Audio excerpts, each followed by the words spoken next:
5월 19일 주일 오전 일부 예배를 드리겠습니다. 찬송가 600장 찬송입니다.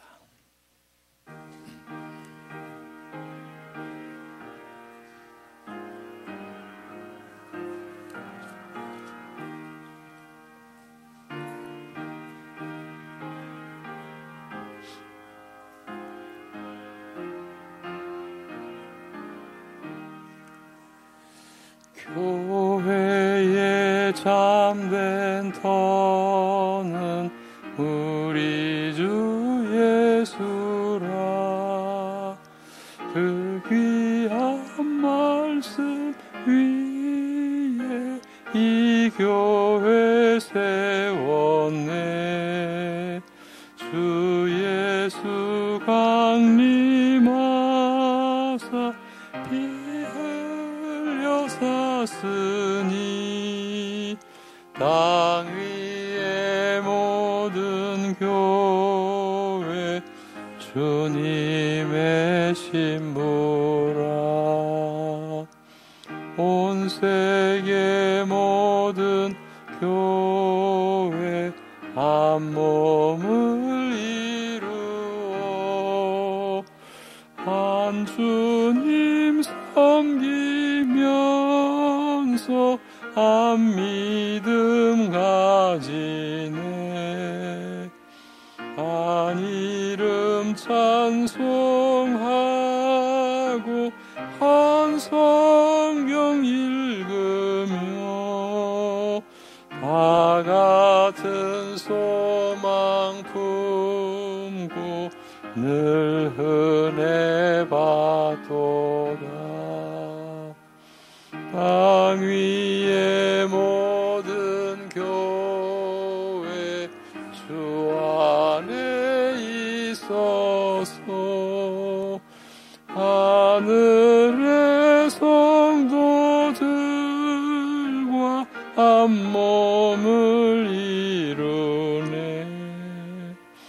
오 주여 복을 주사 저 성도들 같이 우리도 주와 함께 3절만 다시 한번 합니다. 땅 위의 모든 교회 주 안에 있어서 하늘의 성도들과 한 몸을 이루네.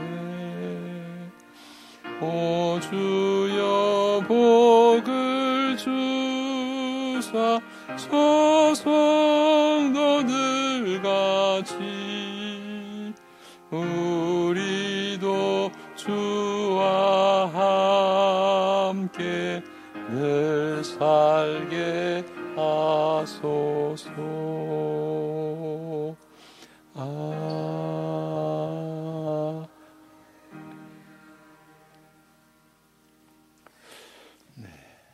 이제 다 함께 사도신경으로 신앙 고백 드리겠습니다.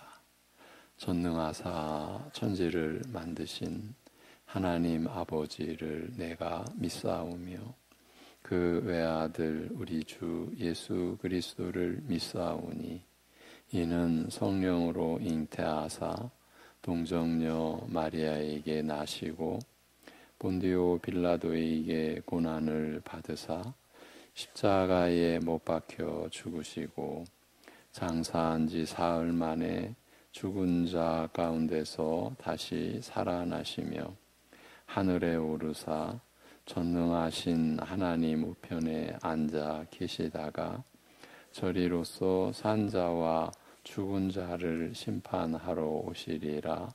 성령을 믿사오며 거룩한 공회와 성도가 서로 교통하는 것과 죄를 사하여 주시는 것과 몸이 다시 사는 것과 영원히 사는 것을 믿사옵나이다.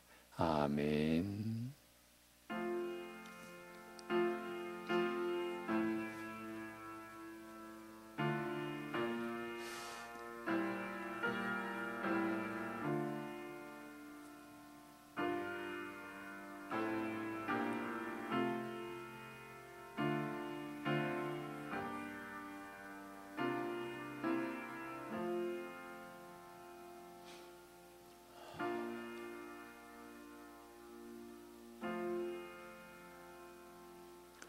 자녀들은 혈과 육에 속하였음에 그도 또한 같은 모양으로 혈과 육을 함께 지니심은 죽음을 통하여 죽음의 세력을 잡은 자 곧 마귀를 멸하시며 또 죽기를 무서워함으로 한평생 매여 종노릇하는 모든 자들을 놓아주려 하심이니 이는 확실히 천사들을 붙들어 주려 하심이 아니요 오직 아브라함의 자손을 붙들어 주려 하심이라.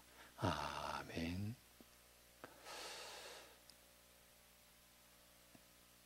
죄와 그로 인한 사망의 영원한 저주에서 그리고 사탄의 권세에서 놓여나게 하여 주신 우리 아버지 하나님, 그 말할 수 없는 은혜를 입은 주의 백성들이 허락하신 주일 함께 모여 예배 드리게 하여 주심을 감사합니다.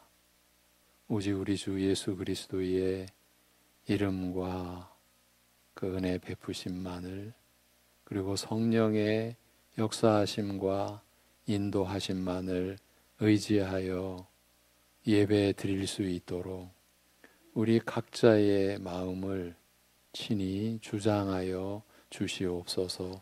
예수님의 이름으로 기도합니다. 아멘. 이제 일어나셔서 다 함께 79장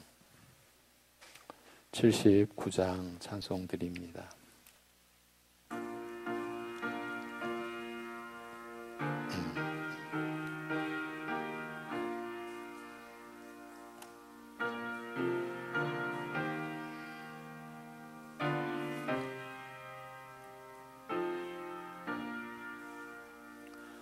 주 하나님 지으신 모든 세계 내 마음속에 그리워보네. 하늘의 별 울려 퍼지는 내 성 주님의 권능 우주의 찬美주님의 높고 위대하심을 내 영혼이 찬양하네. 주님의 높고 위대하심을 내 영혼이 찬양하네. 숲속이나 험한 산골짜기에서 지저귀는 저 새소리들과 고요하게 흐르는 시냇물이 주님의 솜씨 노래하도다. 주님의 높고 위대하심을 내 영혼이 찬양하네. 주님의 높고 위대하심을 내 영혼이 찬양하네.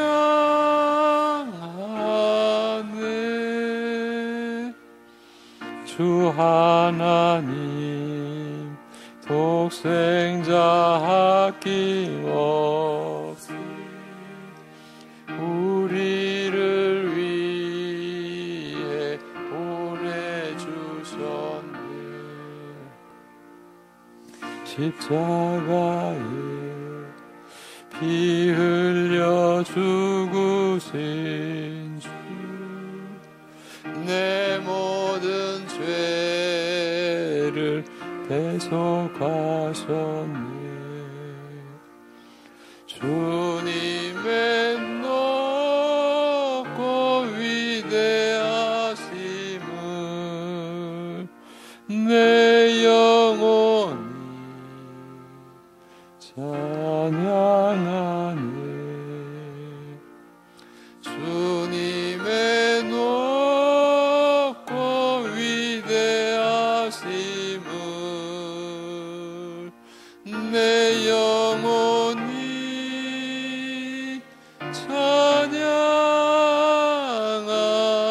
찬양하네. 내 주 예수 세상에 다시 올 저 천국으로 날 인도하리. 나 겸손히 엎드려 경배하며 영원히 주를 찬양하리라. 주님의 높고 위대하심을 내 영혼이 찬양하네. 주님의 높고 위대하심을 내 영혼이 찬양하네.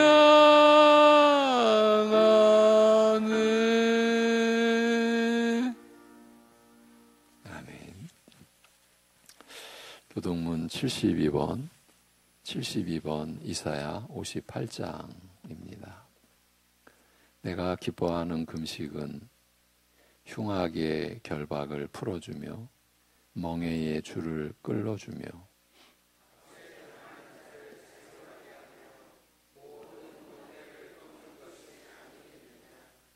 또 줄인 자에게 내 양식을 나누어 주며 유리하는 빈민을 집에 들이며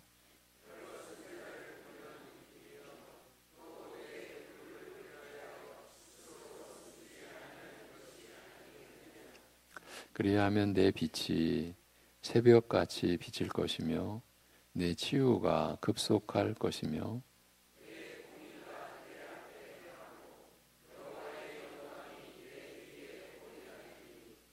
내가 부를 때에는 나 여호와가 응답하겠고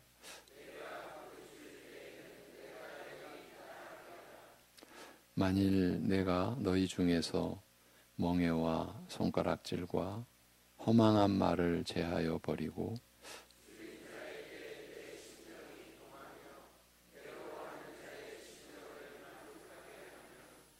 내 빛이 흑암 중에서 떠올라 내 어둠이 낮과 같이 될 것이며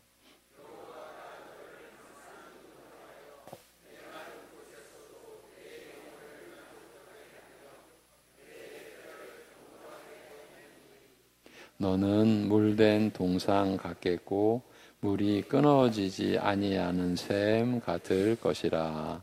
아멘.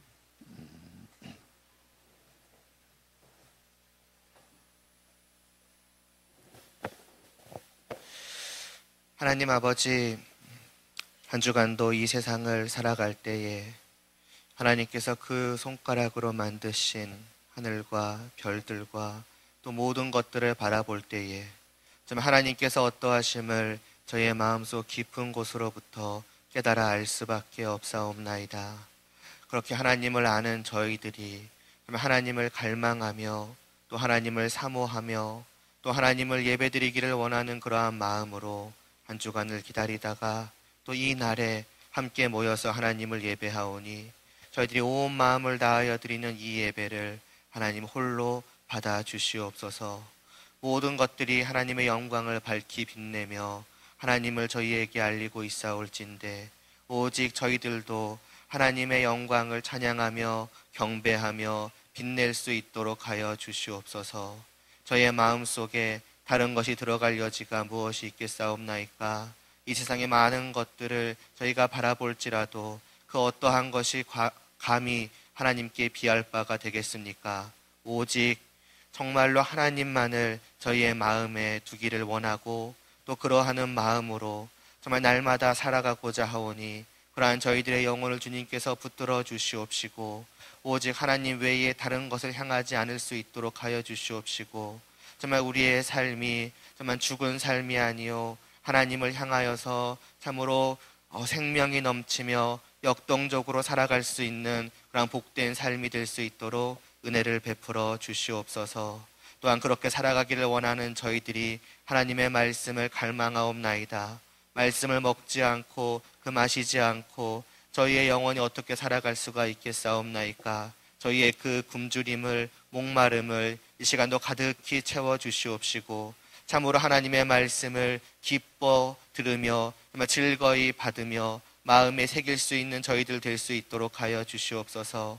그 말씀을 통하여서 또한 주님께서 역사하여 주시사 그 말씀이 저희의 영혼을 소생시키며 정말 하나님의 자녀요 백성이요 또 성도로서 더욱더 변화되어 갈 수 있도록 하여 주시사 더욱더 우리의 머리 대신 주님의 형상을 닮아갈 수 있는 저희들 될 수 있도록 하여 주시옵소서. 그러한 저희의 모든 삶이 예배가 되어 하나님께 드려질 수 있게 하여 주시고 또 그러한 삶이 참으로 하나님의 어떠하심과 주님의 어떠하심을 이 세상 가운데 드러내어서 아직까지도 하나님을 알지 못하는 그 불쌍한 영혼들에게 하나님을 알게 하여 주시옵시고 그들이 하나님 앞으로 나와서 같이 하나님을 찬양하고 경배하는 그러한 놀라운 구원의 역사에 또한 저희들을 사용하여 주시옵소서. 저희들의 모든 예배의 시간을 주님께 올려드리며 예수님의 이름으로 기도드리옵나이다. 아멘.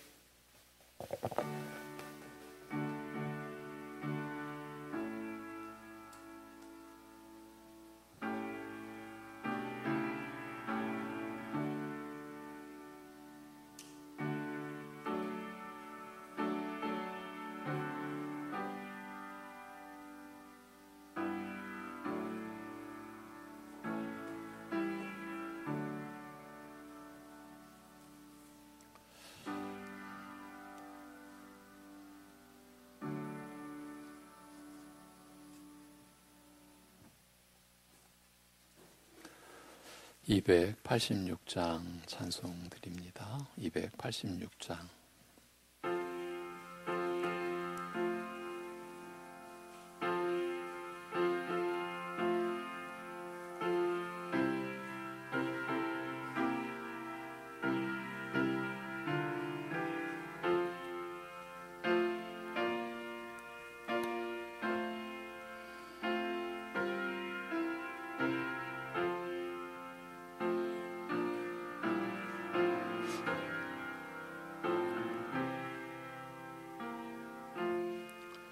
주 예수님 내 맘에 오사 날 붙들어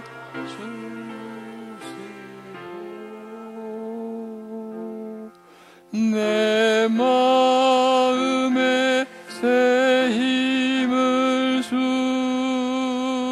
주사 늘 기쁘게 하소서.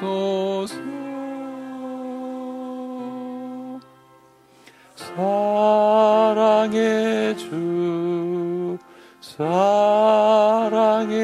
주 내 마음속에 찾아오사 내 모든 죄 사하시고 내 상한 맘 고치소서. 주 예수님 내 맘에 오사 내 소원 다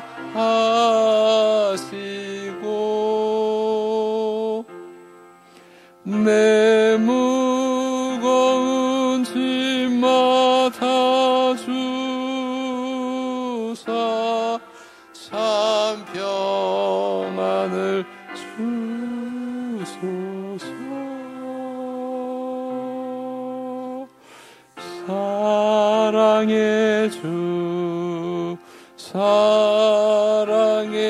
주 내 맘속에 찾아오사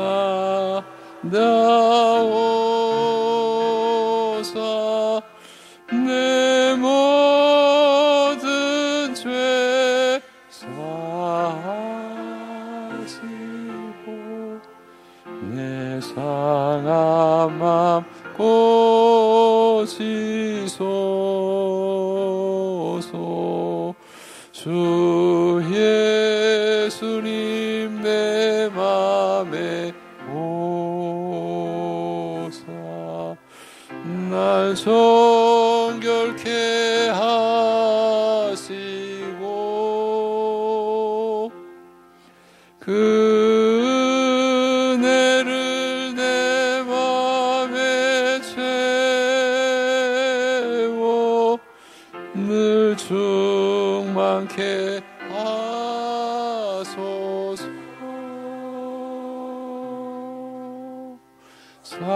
사랑의 주 사랑의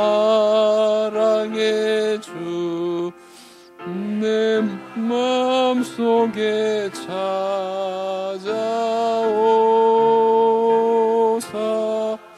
내 모든 죄 사하시고 내 상한 맘 고치소서.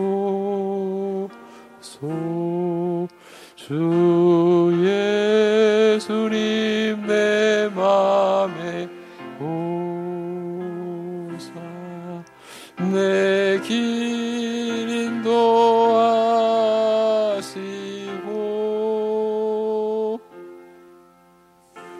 성령을 내 맘에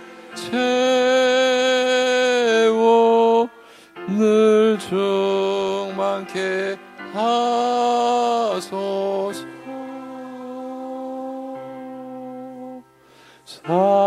사랑의 주 사랑의 주 내 맘속에 찾아오사 내 모든 죄 사하시고 내 상한 맘 고치소서.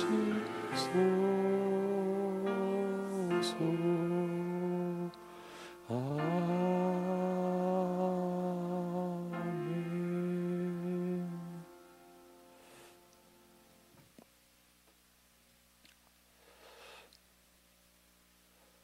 죄악의 고통으로 알지 못하고 사망의 영원한 불행을 알지 못했던 저희들을 그 죄와 사망 가운데서 자유하게 하시고 하나님이 주신 새 생명으로 하나님 앞에서 살아가게 하여 주신 우리의 아버지 하나님, 오늘 그 영원한 새 생명의 은혜를 입은 하나님의 백성들이요 하나님의 자녀된 성도들 함께 모여 하나님의 성호를 찬송하며 하나님의 은혜를 되새기며 홀로 영광 받으셔야 할 하나님 앞에 예배드리며 나아갈 수 있게 하여 주신 거 감사합니다. 아버지 하나님, 예배하는 우리가 이 하나님의 사랑 안에 우리가 거하고 있으며 끊임없는 하나님의 은혜를 힘입어 살아왔고 지금도 그 은혜로 하나님 앞에서 호흡하고 있다는 그 사실을 우리가 인식하고 그래서 그 살아있는 그 심령, 살아있는 겸손한 믿음으로 이 시간 하나님 앞에 우리가 예배드리고 하나님 주시는 새 생명의 은혜를 또한 받아 누릴 수 있게 하여 주시옵소서. 창조주 되신 그리고 우리를 구원해 주신 하나님 앞에 11조의 예물을 구별하여 드리며 어려운 중에서도 주님께서 베푸시는 은혜를 따라 감사의 예물을 자신의 사랑하는 마음의 고백과 함께 드리고 우리가 살아가는 것이 이제 이 세상을 쫓는 것이 아니라 육신의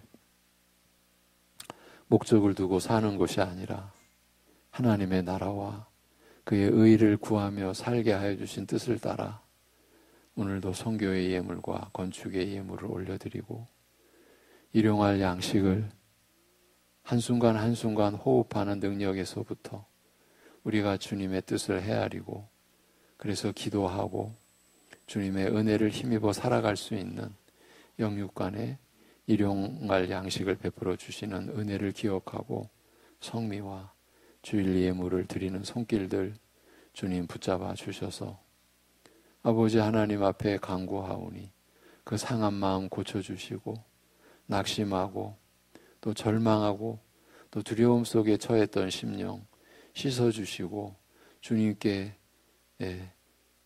향하는 그 마음 속에 죽지 않는 산 소망의 역사가 일어나는 은혜가 임하게 하여 주시옵소서. 세상에 끊임없이 닥치는 환난과 고난 속에서 우리가 믿음으로 살아가는 이 자체가 하나님의 은혜로 인한 기적의 역사요. 우리가 날마다 그야말로 이 세상이 줄 수 없는 하늘로부터 임하며 하나님으로부터 받는 그 새 생명의 우리가 은혜를 입고 사는 것이 얼마나 놀라운 삶이요 얼마나 복된 삶인지 오늘 예배를 드리며 또다시 깨닫게 하시고 그러한 우리의 삶을 주장하여 주시고 다스려 주시고 하나님께서 영원한 그 작정 속에 최종 목적지로 정한 그곳까지 결코 가지 못할 우리가 아니라 하나님의 은혜로 끝까지 갈 것을 우리가 믿고 그 소망의 그 기쁨이 오늘 우리 예배하는 모든 심령들 가운데 충만해지게 하여 주시옵소서. 그러기에 우리의 영혼의 양식인 생명의 말씀을 오늘 우리가 받을 수 있게 하시고 말씀을 못 받게 하는 모든 회방으로부터 우리 마음 안에서 일어나는 아니면 또 바깥에서 일어나는 말씀을 듣지 못하게 하는 모든 회방을 우리가 극복하고 성령의 역사하심으로 하나님의 말씀에 다 같이 참여하며 그 말씀 안에서 우리의 심령이 새롭게 되는 하나님을 향하여 새롭게 되는 역사가 일어나게 하여 주시옵소서. 우리 주 예수 그리스도의 이름으로 감사하며 기도하옵나이다. 아멘. 요한일서 3장 4절에서 5절입니다.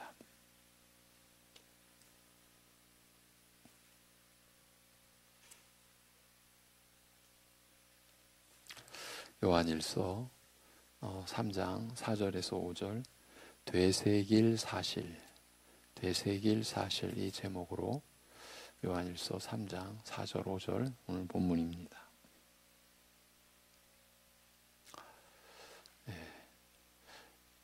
죄를 짓는 자마다 불법을 행하나니 죄는 불법이라 그가 우리 죄를 없애려고 나타나신 것을 너희가 아나니 그에게는 죄가 없느니라. 아멘. 이제 합독해 주시겠습니다. 다 같이. 죄를 짓는 자마다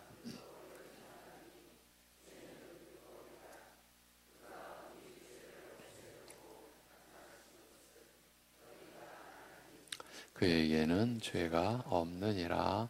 아멘.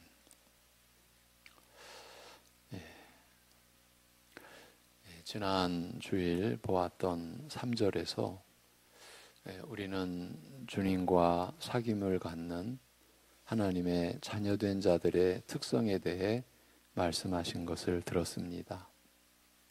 하나님의 자녀라 일컬음을 얻게 하기 위해 하나님이 어떠한 사랑을 베푸셨는지 아는 자들과 또한 장차 주님과 같이 될 소망을 가진 자들은 몇 가지 특징이 있었는데 모든 성도들이 자기를 깨끗하게 하는 일에 열심을 내고 수고하는 현상이 있다는 것과 그 목표가 놀랍게도 예수님의 정결하심과 같은 수준이 되려는 것이며 또한 누구도 예외 없이 모든 신자들이 다 그런 특징을 보인다고 하였습니다. 누가 뭐래도 참된 신앙은 그런 점에서 바른 지식을 바탕으로 그와 같은 특성을 이루려는 모습으로 나타나게 되어 있다는 말씀이었습니다. 이제 그리고 이어지는 4절부터 10절은 그 일을 돕기 위한 논증들로 이루어져 있다고 할 수 있습니다. 왜 하나님의 무한한 사랑을 받은 줄 알고 장래의 조와 같이 될 것을 소망으로 가진 자들은 사람들이 재미없어 하는 깨끗하게 하는 일, 그것도 불가능하게 보이는 주님의 수준까지 의롭고 정결하게 살기 위해 목표를 그렇게 높게 잡고 살아갈 수밖에 없는가, 왜 이렇게 살아갈 수밖에 없는가 하는 것을 자세히 이해시키려 하고 있습니다. 이것이 사도의 의도입니다. 그걸 위해서 우리가 반드시 되새겨야 할 사실들이 있다는 말입니다. 오늘은 그 중에서 4, 5절에서 말씀하시는 내용만 이제 살펴보기로 하는 겁니다. 여기서 사도는 우리가 되새겨야 할 사실을 세 가지로 제시하고 있습니다. 첫째로 사도는 부정적인 측면에서 먼저 접근합니다. 우리는 죄가 무엇인지, 얼마나 치명적인 속성을 가지고 있는지 알고 있다. 그 사실을 알고 있는 것이 신자다라는 말입니다. 그것을 상기시키고 있습니다. 4절이 그 뜻입니다. 죄를 짓는 자마다 불법을 행하나니 죄는 불법이라.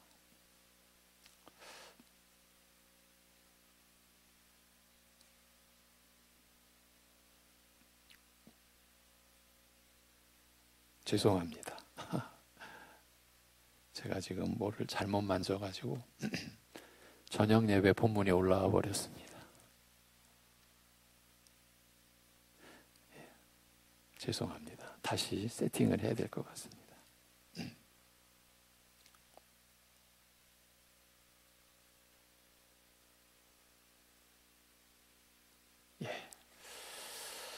자, 사도는 우리가 되새겨야 할 사실을 세 가지로 제시하는데 그 첫째는 죄를 짓는 자마다 불법을 행하나니 죄는 불법이라고 하신 이 4절 말씀으로 우리는 죄가 얼마나 치명적인 속성을 가지고 있는지 알고 있는 그런 사람들이다 라는 것을 밝히고 있습니다. 이 말씀을, 이 4절을 처음 보는 분들은 같은 말을 반복하고 있는 것처럼 보입니다. 죄는 불법이다? 그 말이 그 말 같습니다. 일반적으로 사람들이 죄와 불법을 되게 비슷한 말처럼 생각하기 때문입니다. 그런데 사도 요한이 이렇게 말하고 있는 이유는 죄의 심각성을 알아야 한다는 뜻으로 말하고 있습니다. 왜냐하면 여기서 불법이라는 것은 하나님의 율법을 깨트림으로써 하나님을 극악하게 반대하는 것을 의미하기 때문입니다. 요한은 우리가 죄를 범한다는 것은 아무리 사소한 것처럼 보이는 것이라 해도 그것은 하나님의 법을 깨뜨림으로써 궁극적으로 오만하게 하나님 자신을 거부하고 대적하는 것임을 알아야 한다는 것입니다. 그래서 성경에서 불법이라는 말이 사용될 때는 하나님을 대적하는 무서운 죄악이라는 뜻으로 쓰이는 것입니다. 이제 주님의 재림이 임박한 징조 중에 하나로 예수님의 궁극적인 대적자요 자기를 하나님이라 칭하는 자가 나타나리라고 했는데 말씀하셨는데 그를 가리켜 불법의 사람이라고 언급한 것도 그런 뜻을 담고 있는 것입니다. 하나님을 오만하게 대적하는 무서운 그 죄악의 사람, 그를 불법의 사람이라고 칭한 것이에요. 죄의 본질은 하나님을 대적하는 가장 흉악한 범죄임을 알아야 한다는 말입니다.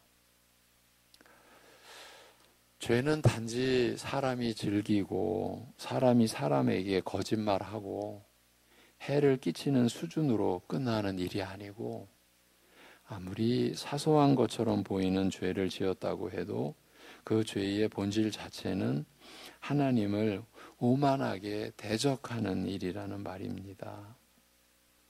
창세기를 이제 처음 보는 사람들이 잘 이해가 안 되는 일이 있습니다. 하나님이 너무하시지 않느냐는 것입니다. 하와가 그까지 나무 열매 하나 따먹었다고 인류 전체를 사망에 몰아넣으시느냐는 것입니다. 사람의 입장에서는 얼마든지 가능한 지금 상황입니다.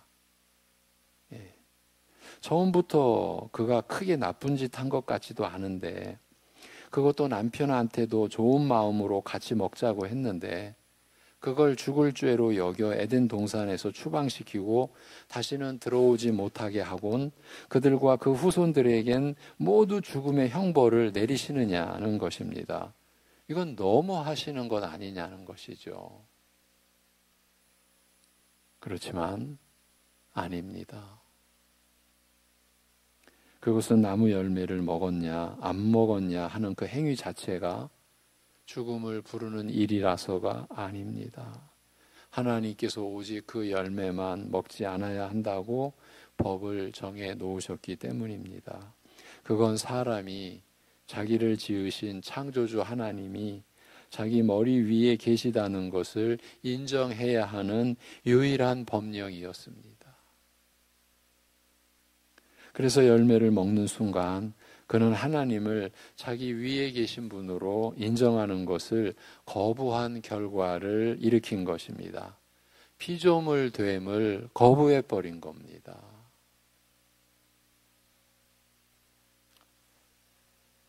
열매가 나빠서가 아니라 열매 위에 서려 있는 하나님의 권위와 그 왕권을 침해한 것입니다.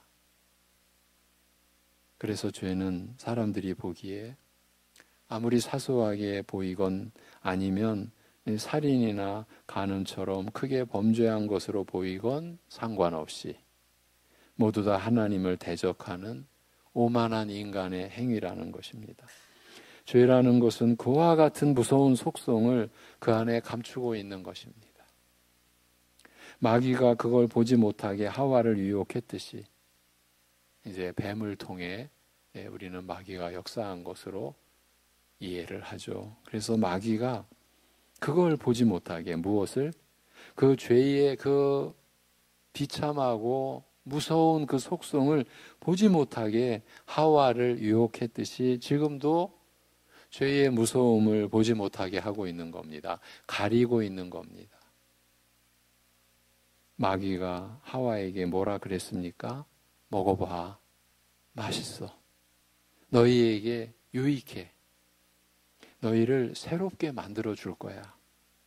너희를 신처럼 만들어 줄 거야. 하나님이 치사해서 너희 보고 먹지 말라고 하신 것이야. 먹어봐. 이 얘기는 하나님 얘기 듣지 말고 내 말을 들어. 다 너희 좋자고 하는 일이야. 이런 뜻입니다. 창세기 3장에 그 기록이 이런 그 내용을 담고 있는 거예요. 하와가 그 열매를 먹었을 때 그는 그 열매를 먹은 것이 아니라 하나님의 음성 듣기를 거부하고 마귀의 음성 듣는 일을 순종하였던 것입니다. 사도 요한은 우리가 죄에 대하여 바로 그런 본질적인 의미를 알고 있는 자들임을 강조하고 있습니다. 이 뒤에 8절에서 다시 한번 또 언급이 됩니다.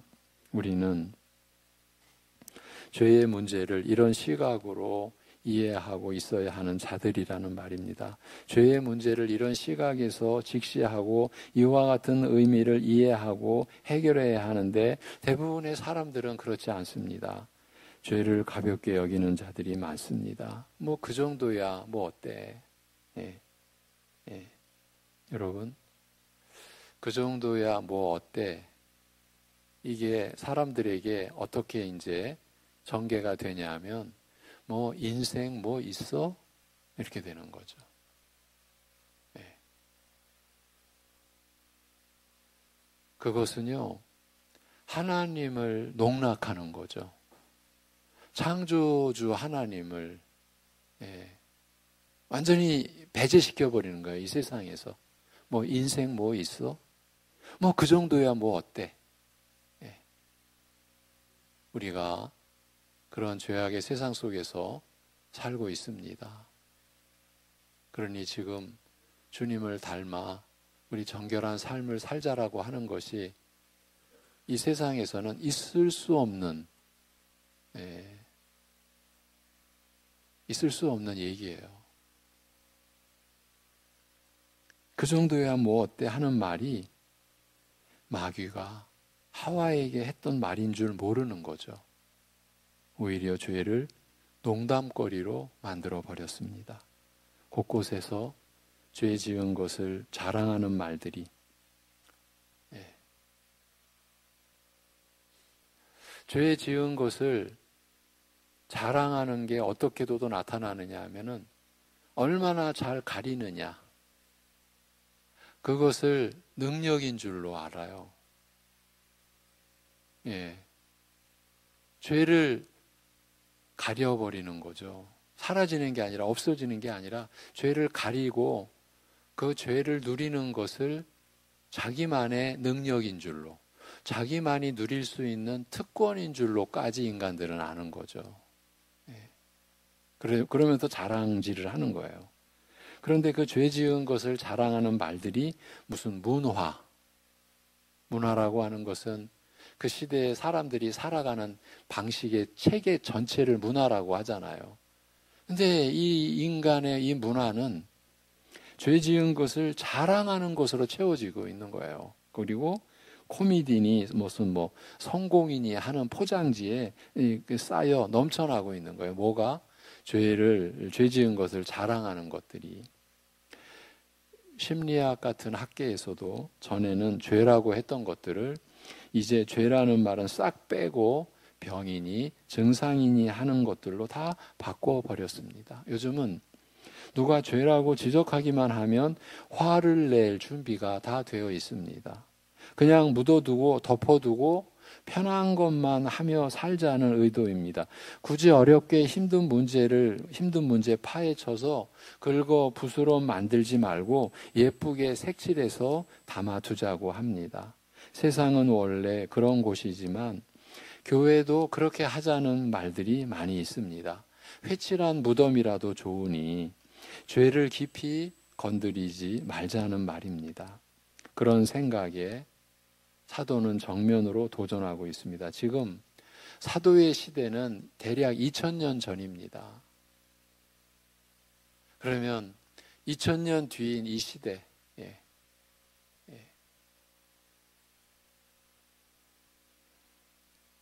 어떻겠습니까? 그런 사상에 사도는 정면으로 도전하고 있습니다. 사소한 것처럼 보이는 죄의 본질적인 무서운 의미가 무엇인지 다시 생각하라는 것입니다. 여러분, 보이지 않는다고 치명적이지 않습니까? 우리가 지난 수년 동안 보이지 않는 세균, 전염병, 코로나의 전염병이 보입니까? 근데 그 보이지 않는 것이 사람들을 얼마나 고통에 잠기게 했고 슬픔에 잠기게 했습니까? 여러분, 무엇을 가리키는 겁니까? 보이지 않는 죄의 무서움을 보라는 것 아니겠어요? 네. 여러분, 죄는 불법입니다. 하나님을 오만하게 대적하는 것입니다. 이런 의미를 갖고 있을 때, 이런 의미라는 걸 우리가 알고 있을 때 우리는 우리를 향한 하나님의 뜻인 정결케 되려는 목적을 잃지 않는 참된 신앙생활을 계속해 나갈 수가 있다는 말이에요. 이것이 오늘 본문에서 사도가 제시하는 첫 번째 요지라고 할 수 있어요. 두 번째로 사도는 예수님께서 이 땅에 오신 본질적인 목적이 무엇인지 알고 있음을 상기시키고 있습니다.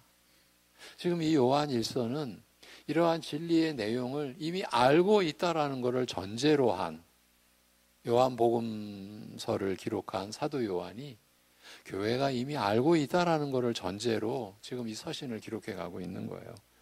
예수님께서 이 땅에 오신 본질적인 목적을 알고 있지 않느냐는 겁니다. 그가 우리 죄를 없애려고 나타나신 바 된 것을 너희가 안다고 말합니다. 이는 우리가 예수님을 믿는 자들이라면 적어도 예수님께서 하늘 영광 버리시고 낮고 낮은 이 비천한 땅에 육신을 입고 오신 가장 우선적인 목적이 무엇인지를 잊지 않아야 한다는 말입니다. 예수님께서 이 땅에 오셔서 행하신 일들이 많으며 그 하나하나가 모두 의미 있고 귀한 일들이었습니다. 그런데 그 전부를 합쳐서 한 가지 목적으로 귀결되는데 그것이 무엇인지 알지 않느냐는 말입니다. 우리 죄를 없이 하려고 오신 것이 아니냐는 말입니다. 주님께서 최고의 목적으로 삼고 있으신 일이 바로 그것이며 그것을 이루기 위해 보좌 위에서 내려와 인간의 몸을 입고 이 땅에 오셨다는 말입니다.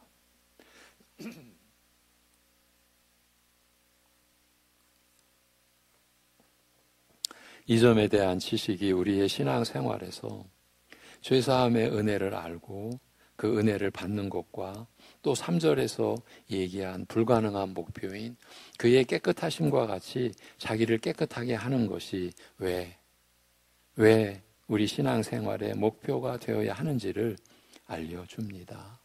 주님께서 이 땅에 오셔서 행하신 일이 많습니다. 그러나 아무리 주님의 행하신 일이라도 모든 것이 다 그 본질적인 목적이 되지는 않습니다. 예를 들어 주님은 하나님의 계시를 우리에게 주시기 위해서 오셨습니다. 요한복음 1장 18절을 보면 본래 하나님을 본 사람이 없으되 아버지 품속에 있는 독생하신 하나님이 나타내셨느니라는 말씀처럼 예수님은 이 세상에 하나님을 나타내 보이기 위해 오셨습니다. 나를 본 자는 아버지를 본 자라 이렇게 말씀하셨어요. 그러나 그것이 다는 아니고 최고의 목적도 아닙니다. 또한 예수님은 이 땅에서 많은 복된 진리들을 가르치셨습니다. 이 말씀과 비교될 수 있는 것은 세상에 아무것도 없습니다.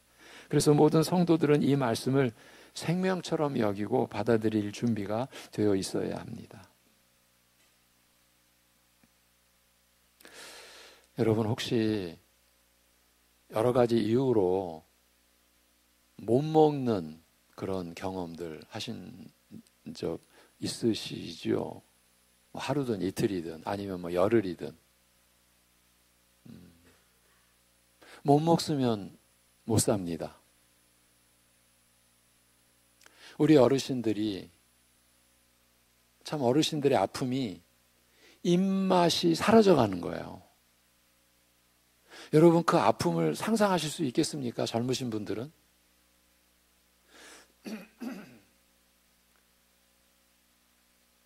이 하나님이 우리에게 주신 인생의 즐거움 가운데 먹는 즐거움이라고 하는 것은 굉장히 큰 비중을 차지합니다. 그런데 연세가 드신 이제 80이 넘으시고 90이 넘으시고 이런 어르신들은 먹는 즐거움이 너무나 슬프고 너무나 고통스럽게도 없어져 가시는 거예요. 그래서 먹는 게 싸움이고 전쟁이에요. 왜? 못 먹으면 못 사니까. 여러분 그것도 비유라고 감히 말씀을 드릴 수 있어요. 무슨 말씀을 드리려고 하시는지 이미 짐작하셨죠? 말씀을 안 보면, 말씀을 안 받으면, 말씀을 안 들으면, 여러분, 못 먹으면 우리의 육신이 생명의 기력을 잃어가듯이 우리의 생명의 본래, 그 영적 생명이 본래의 생명 아닙니까? 우리 영혼의 생명이 이 말씀의 양식을 못 받으면 못 사는 거예요. 제가 여러분의 목사로서 이런 고백을 드립니다. 저의 요즘의 고통 중에 고통은 여러분 가운데 말씀을 못 듣고 안 듣고, 설교만 시작되면 그냥 주무셔버리고, 그 아픔이 사실은 정말 큰 아픔입니다. 죽음의 향기를 맡는 아픔입니다. 여러분, 말씀을 가볍게 여기는 것은 하나님을 가볍게 여기는 겁니다. 말씀 없이도 산다라는 것은 하나님을 농락하는 겁니다. 바깥 분들이 어쩔 수 없는데 교회 안에서 그런 일이 일어나는 것이 여러분 얼마나 가슴 아픈 일입니까? 지금 예수님께서 이 땅에서 많은 복된 진리들을 가르치셨다. 이 내용을 제가 전하니까 요즘에 제 마음의 고통이 이렇게 토로된 것에 대해서 양해를 바랍니다. 이 말씀 모든 성도들이 생명처럼 여기고 받아들일 준비가 되어 있어야 합니다. 그러나 주님께서 이 땅에 오신 것은 성도들이 말씀을 지식으로 완전하게 취하는 것을 보시는 것에 있지 않았습니다. 또 예수님은 이 땅에 오셨을 때 모든 사람의 삶의 본보기가 되셨습니다. 모든 인간은 예수님을 모범으로 삼아 그들의 삶을 어떻게 가져야 하는지를 배워야 하게 되어 있습니다.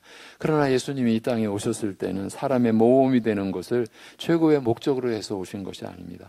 또 예수님은 이 땅에 오셨을 때 수많은 이적들을 행하셨습니다. 그러나 그건 그야말로 표적일 뿐이었습니다. 많은 사람들이 예수님이 행하신 이적과 능력을 따라 하려고 하고 있는데, 예수님이 행하신 이적과 능력을 따라 하려고 하고 있는데, 그건 하나님이 사람을 평범하게 지으시고 자연의 법칙 안에 두신 이유를 깊이 생각하지 않은 처사로 미혹당한 것이에요. 미혹당한 거예요.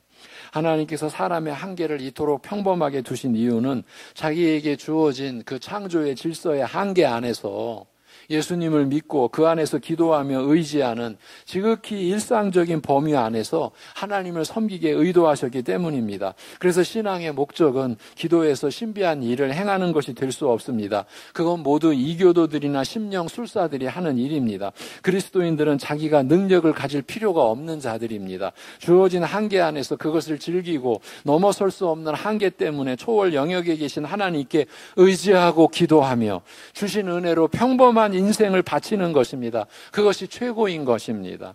신비한 이적이나 능력을 목적으로 하는 것은 하나님께서 사람을 지으신 근본 의도를 무시하는 처사인 것입니다. 주님의 표적은, 그 이적과 기적의 역사는 우리 보고 따라하라고 보이신 것이 아니고 예수님 자신이 하나님이신 그 점을 믿으라는 증거요. 그래서 예수님을 쫓아오라고, 예수님을 의지하라고 이정표로 보이신 것이에요. 증거를 보고 예수님을 목적지로 삼으라는 그 말이지 그 증거를 따라하라는 말이 아닙니다. 이 목표는, 이 이정표는 목적지까지 가라는 것이지 거기가 목적지라는 뜻이 아닌 것과 같습니다. 그런데 지금 이정표 밑에서 나는 이적을 행사하고 있어. 나는 귀신 쫓고 있어. 그 이정표 밑에서 거기가 목적지인 줄 알고 눌러 앉아 있는 사람들이 많습니다. 여러분, 경험해 본 사람들은 압니다. 그런 어둠의 세계 속에 있었던 사람들은 압니다. 무슨 이적해가고 능력해가고 귀신 쫓는 사람들. 겸손할 수가 없습니다. 그것이 얼마나 무서운 일인지를 모릅니다. 경험해 본 사람들은 압니다. 예수님은 하나님을 계시하시고 진리의 말씀을 가르치시는 선생이셨고 인생살이의 모범이셨으며 수많은 이적을 행하셨지만 그것 자체가 주님 오신 것의 최고의 목적은 아니었습니다. 예수님은 좀 더 본질적이고 최고의 목적을 갖고 이 땅에 오셨습니다. 그건 우리 죄를 없이 하려는 것입니다. 그래서 그는 이 땅에 오셔서 십자가상에서 비참하게 죽으셨으며 사망의 음침한 골짜기에 들어가셨다가 사흘 만에 부활하신 것입니다.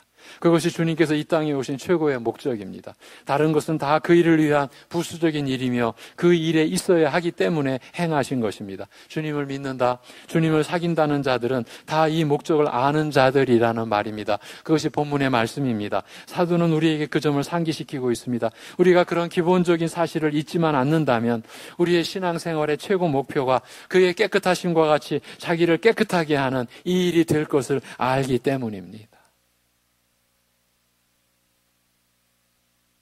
세 번째로 그에게는 죄가 없다는 것을 상기시키고 있습니다. 그에게는 죄가 없느니라는 말이 그것입니다. 이 원문 성경에는 이 부분이 그리고라는 접속사로 연결된 독립구문입니다. 그는 전혀 죄가 없으신 흠없이 거룩하신 분이심을 우리가 안다는 그 말입니다. 이제 우리는 신앙생활이란 온전히 거룩하신 이 예수님과 우리가 사귀는 것이며 그 사귐이 깊어가는 것 자체를 말한다는 것을 알고 있습니다. 여러분, 주님과 사귀는데 우리가 인생 뭐 있어? 대충 살면 되지? 그렇게 살 수 있겠습니까? 우리가 주님과 사귀는 게 우리의 신앙의 길이고 내용이고 과정이고 목표인데 내 성질대로 살 수 있습니까? 내 기분대로 살 수 있겠습니까? 세상이 보는 그런 관점에서 우리가 주어진 환경을 보고 우리가 우리의 환경을 평가하고 좋은 환경, 나쁜 환경 누구 건데? 누가 주셨는데? 우리는 자기 마음대로 좋은 환경, 나쁜 환경, 좋은 사람, 나쁜 사람 누구 마음대로 내 것이 하나도 없는데 여러분, 죄는 내 것을 만드는 게 죄예요. 다 주님 것이에요. 하나님 것이에요. 여러분의 생명, 여러분이 그 생명으로 살도록 주신 몸, 그 몸이 이루어내는 여러분의 삶, 그게 다 하나님의 것이에요. 네.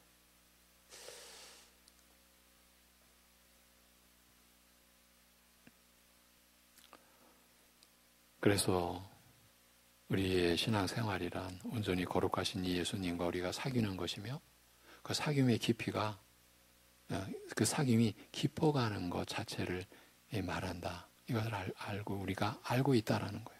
그런 점에서 사도 요한은 여기서 주님의 다른 속성도 있지만 특별히 그의 거룩하심, 온전히 흠 없으신 정결하신 상태를 강조하고 있어요. 이는 그분과 사귀기 위해서 우리에게 가장 우선적으로 요구되는 것은 죄 없는 상태, 거룩이라는 그 말이에요. 성경에는 그런 점에서 함께 할 수 없는 대상을 여러 비교해 놓고 있습니다. 제가 하나님의 말씀을 가릴 수 없어서 제가 가릴 수가 없잖아요. 이 고통스러운 말을 안 할 수가 없어요. 신자가 불신자와 결혼하지 말라는 이유를 말할 때 사도 바울이 그리스도와 벨리알이 어찌 같이 거할 수 있겠느냐고 물은 것부터 시작해서 이스라엘과 블레셋이 같이 하나가 되지 못하고 늘 대적했던 것, 모세가 바로에게 속하지 못하고 가나안으로 분리되어져 나왔어야 했던 것, 또 예수님께서 하나님과 돈을 어찌 둘 다 주인으로 섬길 수 있겠냐고 물으신 것 등 그 특성상 함께 할 수 없는 여러 가지 것들을 제시하고 있어요. 빛과 어두움은 같이 있을 수 없는 성분이죠. 빛이 임하는 곳에는 반드시 어두움은 사라지게 되어 있어요. 주님은 양과 염소도 영적으로 구분해 놓으셨고 천국과 지옥도 구분된다고 하셨어요. 하나가 진리라면 반드시 그에 반대되는 것은 비진리이며 그 둘은 결코 같을 수 없으며 또한 함께 할 수 없다는 것입니다. 그런 점에서 사도 요한이 예수님은 죄가 없으시는 분이시라고 얘기하고 있는 것은 주와 사귐을 가지려 하는 자들에게 가장 먼저 요구되는 것은 죄 없는 상태라는 말이에요. 어떻게 죄가 없어지게 되는지에 대해서는 여기서 말하지 않고 있습니다. 그건 이미 알고 있음을 전제로 하는 서신이기 때문입니다. 여기서 말하고자 하는 것은 이미 거룩하신 분과 사귀는 자들은 그들도 역시 거룩한 자들이어야 한다는 말입니다. 그 점을 상기한다면 왜 신앙생활의 목적을 그의 깨끗하심과 같이 자기를 깨끗하게 하는 자들이 되어야 하는지를 알지 않겠느냐는 말입니다. 영적 사귐은 성경이 말하는 신앙의 본질입니다. 요즘은 이 사실부터 무가치하게 여겨지는 배역의 시대이기 때문에 이 말씀에 힘이 없지만 성경은 끝날까지 변함없이 이것이 진리라고 외칠 것입니다. 주님과의 사귐이 있고 그 사귐이 깊어지는 것이 신앙의 본질이자 신앙의 생활입니다. 그걸 가지려는 자들은 나타나는 특성이 있는데 그것은 정결케 되려는 열망과 그 목표치입니다. 예수님의 깨끗하심과 같이 자기도 되어야 한다는 목표이며 그것을 위한 열심 있는 노력과 전투적인 노력인 거예요. 그것이 본성상 우리에게 맞지 않아서 많은 사람들이 이 싸움을 포기하고 대신 다른 것을 많이 함으로써 신앙을 대체하여 위안을 삼으나 사도는 그러지 말고 속지 말고 말씀을 듣고 힘을 내고 이 싸움을 포기하지 말라고 말하는 거예요. 여러분이 지금 살아가시면서 일하는 형편은 여기 다 다르시죠? 가정의 그 상황도 다 다르죠?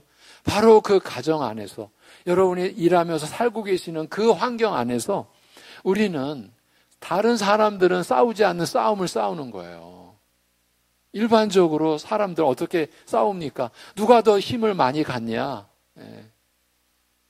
누가 더 그 힘되는 그것, 힘을 주는 그 무엇을 누가 더 많이 취하느냐? 그거 아닙니까? 근데 우리는 전혀 그 싸움이 아닌 거예요.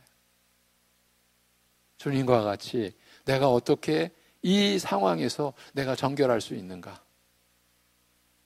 여러분, 기도하지 않고 우리가 그 삶을 살아갈 수 있겠습니까? 주님께 묻지 않고 그리고 시시각각 시험에 오는데 여러분의 환경이 믿음을 포기하게 하는 환경이 시시각각 오지 않습니까? 신앙을 버리게. 그런 가운데서 여러분이 전투적인 노력을 하게 되어 있는 거예요. 내가 이런 상황에서 어떻게 내가 주님의 뜻을 따를까? 주님의 뜻을 여러분이 따르지 않는다면은 주님의 말씀을 지금 접어버리는 거죠. 폐기 처분하는 거죠. 그게 불법이죠. 하나님을 오만하게 대적하는 거죠. 근데 우리에게는 이런 의식이 매우 매우 약하죠. 현실이잖아. 환경이잖아. 어쩔 수 없잖아. 누구나 다 하잖아. 그게 넓은 길인 거예요. 우리가 가는 길은 좁은 길이에요. 왜 좁은 길입니까? 예수님만이 우리의 길이고 생명이고 진리이니까. 그래서 우리가 가는 길은 좁은 길일 수밖에 없어요. 예수님만을 따라가는 길이니까. 세상 사람들은 가지 않는 넓은 길이 아니니까. 그러니 우리가 정결케 된다라고 하는 건요, 전투적인 노력이 언제나 요구되는 거예요. 우리가 알고 있는 이 사실을 상기하면 성령께서 그 안에서 주시는 은혜로 그 점이 더욱 분명해질 것이라고 말씀하는 거예요. 우리는 죄가 무엇인지, 주님께서 이 땅에 육신을 입고 내려오신 목적이 무엇인지, 그의 속성이 얼마나 거룩하신지를 아는 자들인 거예요. 사도는 그 점을 상기하라고. 그러면 신앙생활을 헛되이 엉뚱한 것에 낭비하지 않고 진정하고 복된 열매를 맺을 수 있으리라는 것이에요. 그걸 위해서 죄의 본질적인 의미에 대해, 예수님이 이 땅에 오신 목적에 대해, 그분의 성품이 얼마나 거룩하신지에 대해 깊이 생각하라는 말이에요. 여러분, 신자는 그래서 말씀으로 생각하는 그런 사람이 된 거예요. 말씀으로 생각을 해야 되는 거예요. 우리의 삶은 이런 진리를 갖고 있고 알고 있는 자들처럼 이루어지고 있느냐는 말이에요. 여러분, 완성되었느냐를 묻고 있지 않습니다.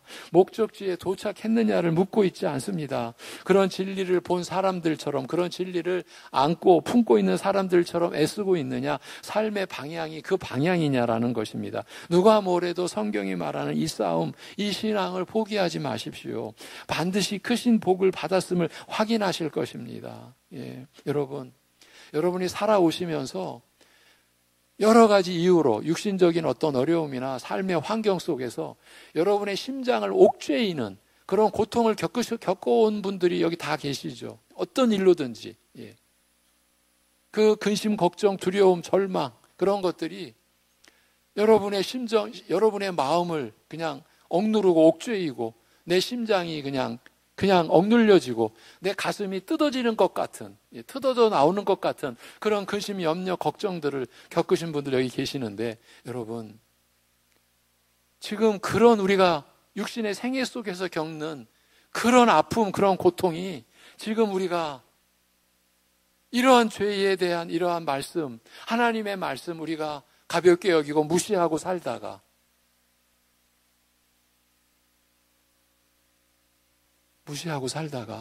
이런 것을 가볍게 여기고 살다가 그냥 다 그렇게 사는데 무슨 죄가 불법이라고 그렇게까지 우리가 까탈스럽게 살아야 될 필요가 있는가? 그거는 우리 목사님이나 그렇게 사는 거지 예를 들어서 누구나 그렇게 사는 거지 난 보통 신자인데 여러분 그렇게 하다가 그야말로 우리의 그 존재나 우리의 삶에 진정한 평가를 받는 자리에서 그때 우리의 심장이 억죄이고 심령이 뜯어져 나가는 듯한 고통을 겪어도 아무 소용이 없는 거예요. 어쩌면요, 우리가 살아가면서 겪는 육신의 아픔, 인생의 아픔은 죄와 사망과 사탄으로 인한 영원한 아픔이에요. 그거는. 그리고 영원히 극복 못할, 그래서 저주인 거예요. 어쩌면 그 고통 앞에서는 비교할 수 없는, 내놓을 수 없는 아픔이지 않을까. 여러분의 생애에서 겪어오신 아픔을 제가 절대 가볍게 여기는 게 아니에요. 저도 그 아픔을 안고 살아왔으니까요. 절대 가볍게 여기는 게 아니에요. 그런데 진정 무서운 것은 그게 아니라는 거예요. 어쩌면 그것도 다 하나의 표적이고 비유일 수 있어요. 그렇게 봐야 돼요. 인생 전체는. 왜? 새하늘과 새 땅이 우리를 기다리고 있으니까. 그러니까 우리가 지금 보고 참여하는 이 세상은 그 영원한 새하늘과 새 땅을 향한 과정이고, 여기서 일어나는 모든 것은 하나의 표적이고, 그래서 비유라고 감히 말씀드릴 수가 있는 거예요. 우리에게 주어지는 그런 상황에서의 아픔은 어쩌면 우리가 겪어야만 했던 진정한 아픔을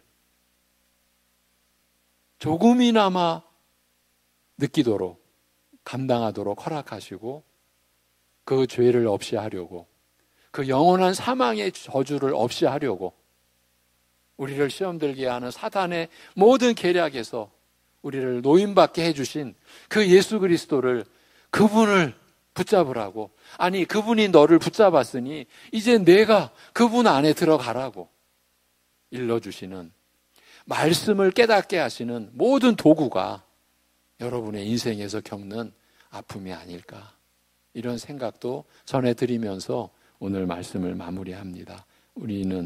사도는 우리가 이 싸움을 계속하여 이루어가는 복된 신자가 되게 하기 위해 이렇게 기록한 이 말씀을 기억하시기를 기원을 드립니다. 하나님 아버지,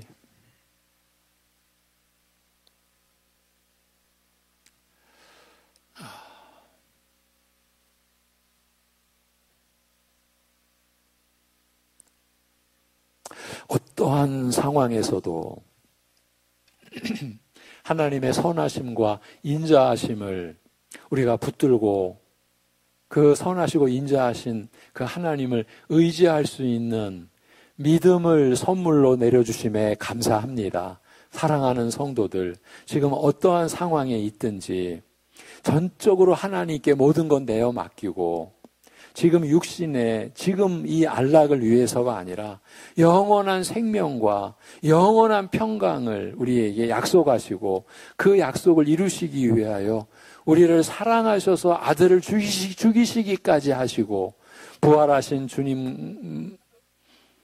주님으로부터 우리에게 성령이 보내지는, 그래서 우리 안에 성령께서 내주하시는 이 은혜로 우리가 살게 하여 주신 것, 이 하나님의 뜻을 우리가 절대 가볍게 여기지 않고, 그리하여 우리의 인생을 그렇게 가볍게 여기지 않고, 우리에게 그야말로 그리스도와 함께 존귀와 영광을 덧입혀 주신 그 하나님의 뜻을 따라, 그래서 우리 자신과 우리 자신이 처한 환경과 상황이 하나님 앞에서 얼마나 귀하게 여겨지는지를 깨닫는 은혜가 있게 하여 주옵시고, 그 은혜 안에서 우리 하루하루의 삶을 하나님 앞에서 하나님을 향하여 우리가 할 수 있는 한 주님 의지하여 성실하게, 그리고 진실되게, 그리고 최선의 노력을 다하여 우리 모두가 주님 앞에서 살아가요. 그래서 주님의 거룩하심을 닮아가는, 거룩의 열매를 맺어가는 우리 생애가 되도록 역사하여 주시옵소서. 우리 주 예수 그리스도의 이름으로 기도하옵나이다. 아멘. 찬송 드리겠습니다. 421장 찬송입니다. 421장.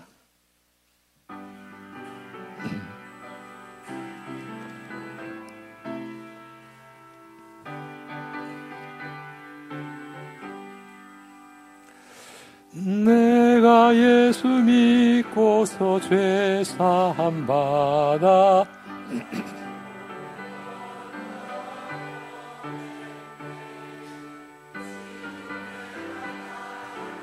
천국 길이요 주의 피로 내 죄가 씻겼네. 나의 모든 것 변하고 그 피로 구속받았네. 하나님은 나의 구원 되시오. 내게 정죄함 없겠네. 주님 맑은 빛 되사 어둠 해치니 나의 모든 것 다 변했네. 지금 내가 주 앞에 온전케 됨은 주의 공로를 의지함일세. 나의 모든 것 변하고 그 피로 구속받았네. 하나님은 나의 구원 되시오니 내게 정죄함 없겠네. 내게 성령 임하고 그 크신 사랑 나의 맘에 가득 채우며 모든 공포 내게서 물리치시니 내 맘 항상 주 안에 있겠네. 나의 모든 것 변하고 그 피로 구속받았네.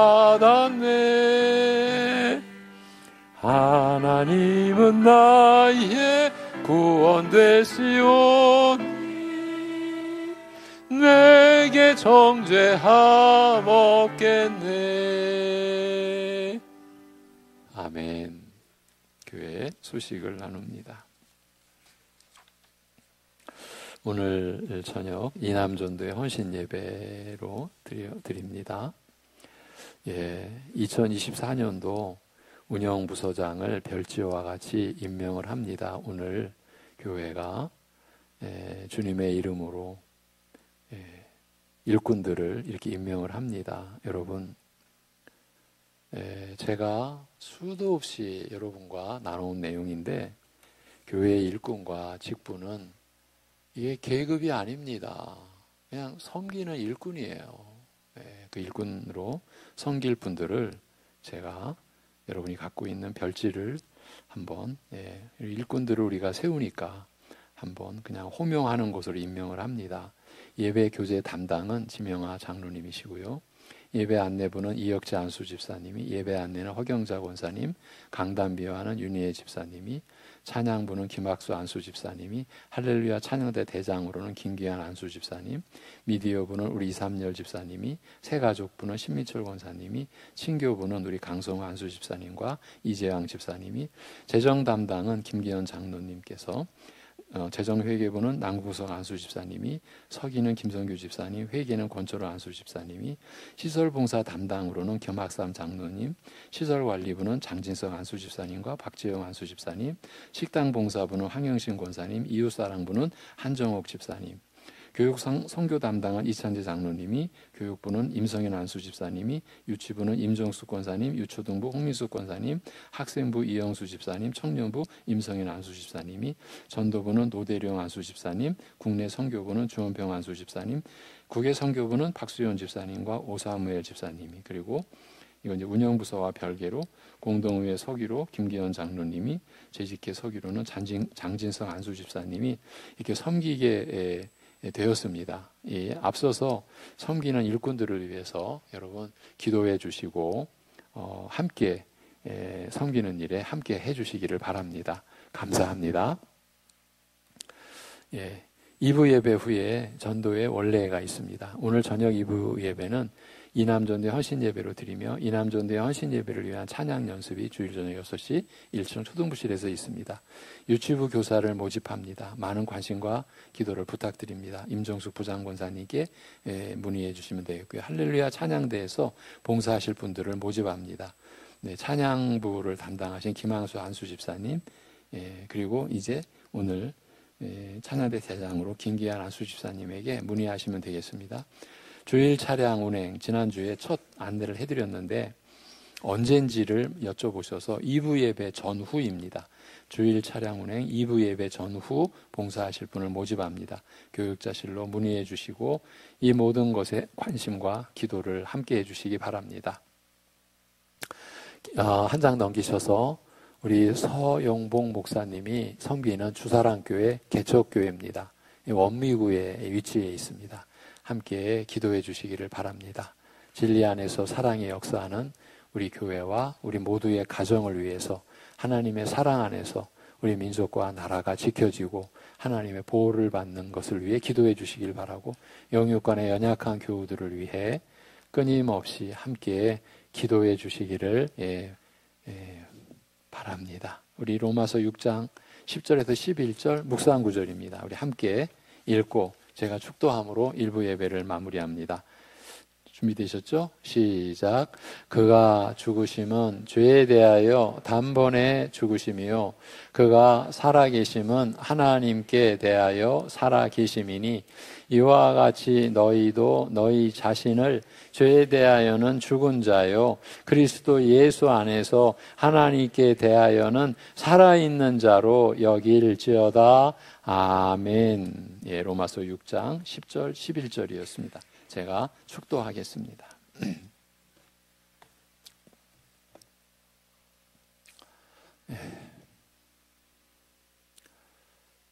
영원토록 죄 가운데, 사망의 그 어두움 가운데, 사탄의 권세의 저주 가운데 있어야 할 우리를 그 죄와 사망과 사탄에게서 노임받게 해주시고 하나님을 향하여 살아가는 영적 자유로 하나님을 예배하고 어떤 상황에서도 하나님을 의지하고 우리의 염려, 근심, 고통 모든 것 하나님께 다 내어 맡기고 살아가게 하여 주신 그 은혜로 참으로 감사함으로, 그래서 주님 예배드리기를 기뻐함으로 살아가는 이 모든 이들과 그러한 믿음을 구하는 이들 안에까지 영원토록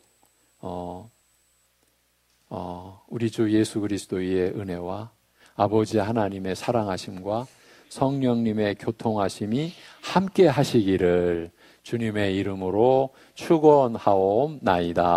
아멘.